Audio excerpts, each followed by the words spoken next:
There are a lot of things that need to happen in order for any movie to get made. A movie needs writers, actors, cinematographers, sound designers, production designers, costume designers, hair and makeup technicians, a composer for the score, visual effects artists, editors. It needs a director that has a vision and can bring all of these elements together into one cohesive piece of art. And of course, it needs people with money that see and understand and believe in this vision enough to give it tens or hundreds of millions of dollars so it can get made. All of these roles are vital. Take any one of those departments away and you no longer have a film. But there are arguably three positions that have more artistic influence than anyone else involved in the production. These are the people who audiences are most aware of when watching the film. They're the ones who get the most buzz in award season. They're usually the main draw for people going to see a movie in theaters. And they're the ones who tend to get the most credit for a film's success. These are the actors, the writers, and the directors. And so because these roles have so much influence, when they're all occupied by the same person, you tend to get a film that's pretty unique, for better or worse. Especially when a film is a directorial debut. Because a directorial debut is the first time that an artist can really inject their personality into a film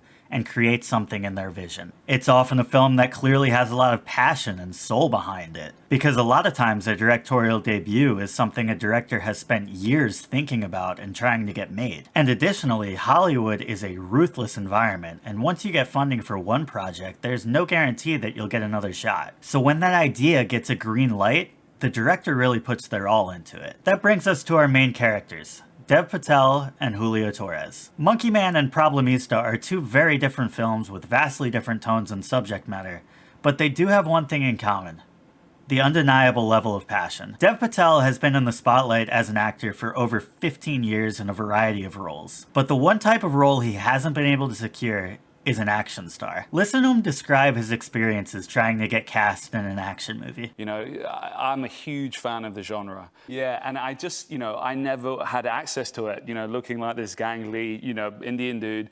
The only, kind of roles I was getting offered is the funny sidekick or the guy that hacks the mainframe for the lead dude.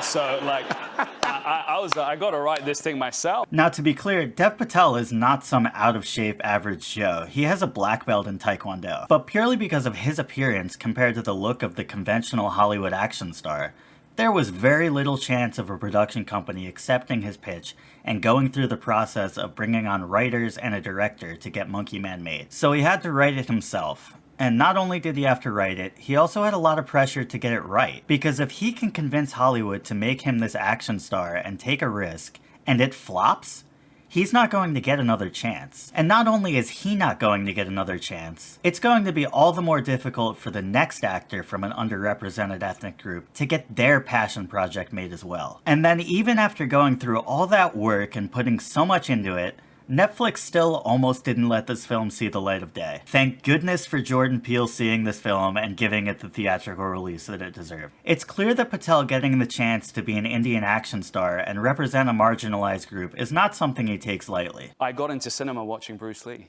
and seeing this man with a similar complexion to me, same sort of hair with so much charisma. My mum bought me some nunchucks. I broke every cabinet in the kitchen. And, that was my entry point to cinema.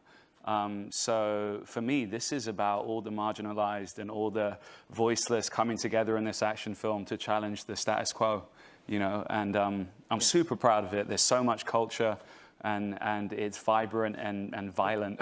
And oh man, is it violent, in a way that extends outside of the set and into the production. Dev Patel famously suffered a broken hand during the first fight scene, but he also suffered a host of additional injuries. The violence in Monkey Man feels real and visceral, and it's really creative too. A lot of different people get hit with a lot of different objects. And the action never gets stale. It's shot in really creative ways. Long takes, different angles and perspectives, ambitious uses of color and attention to detail in the sets and practical effects, and the way the film integrates story elements within the action sequences themselves. The shaky handheld shots may turn some people off, but it serves a purpose. Having the camera shake when a character takes a big hit undoubtedly enhances the way the audience experiences the viciousness that this film has to offer. All this creativity and attention to detail really give the action a sense of personality instead of just mindless violence. It's very clear that Dev Patel knows how to shoot action, but the soul of the movie and the element that makes it feel so unique is its story. In just over 2 hours, this film tackles the cultural dynamics,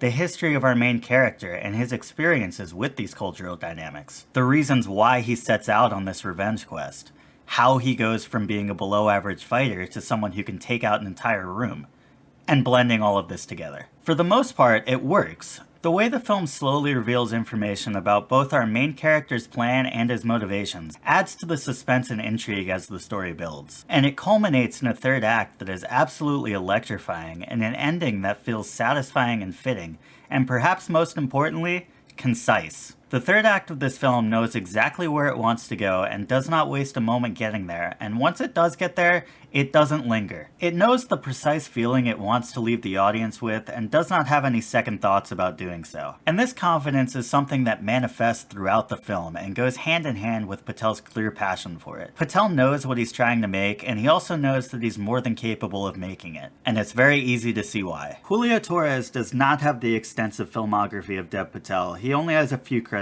to his name. Most notably, he was a writer on Saturday Night Live. Problemista definitely has some echoes of the absurdist humor of an SNL skit, and it leans into its absurdist comedy in ways that isn't really seen very often in film. It is wacky and it's unapologetic about it. It just has so much style and personality and never seems to second guess the movie it's trying to be. This self-awareness makes it a lot more accessible than a lot of films that attempt to do something similar, particularly other films produced by A24. Because right from the start, the audience is told exactly the type of film it's going to be. It's silly and fun and builds a world that allows for its silliness to feel natural. But what makes this movie and any great comedy memorable is its heart. As nonsensical as it can be, it's grounded in issues and emotions that are very real and draws on very real experiences and never loses sight of that. Torres has said that he based much of the story on his own experiences as an immigrant. And it's true that the immigration struggles of Torres' protagonist Alejandro are what primarily drive the narrative, but there's so much more going on here. This film addresses grief and loneliness, financial difficulties, anxiety, the struggle of finding people who truly see you. The film pokes fun at all of these topics, often in a way that's very on the nose, but does so in a way that feels earnest and respectful. Torres understands the reality of these issues well enough to communicate them to an audience that may not have experience with all of them. And that's the beauty of Problemista. It's a film that has a lot to say. It draws the audience in with its absurdity, but once it has that attention, it evolves into something that is so much greater than the sum of its parts. And something this unique and this ambitious could not exist without the massive artistic influence of Julio Torres. Any feature-length directorial debut is inherently a risk. Sometimes a director just doesn't have the ability yet to achieve their vision. Sometimes a studio will not allow a creator to achieve their true vision and the final product becomes mangled and messy. Sometimes the main creative forces involved are just not aligned and the film suffers from a lack of cohesion. But sometimes, when the director, writer, and lead actor are fully in sync and all share an identical, fully realized vision, especially when all these positions are occupied by the same person, the result is something truly special.